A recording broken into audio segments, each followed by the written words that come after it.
सहेली आपके मायके जागी, गाड़ी आगी लेने आज ही चलना है, कल के जा भतीजी को ब्याह मंड गयो। राम राम राम राम। बेटी ने बुलाइए घरे काम करने खातर और आप जाऊंगा भतीजी की शादी में और भतीजा आ गया केड़ा लिया ऐसा गए।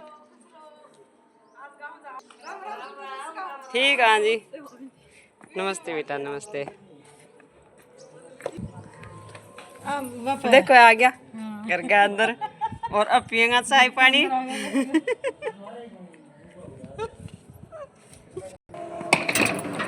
सूटकेस गांव जाता लेके जाया करें ले आया करें।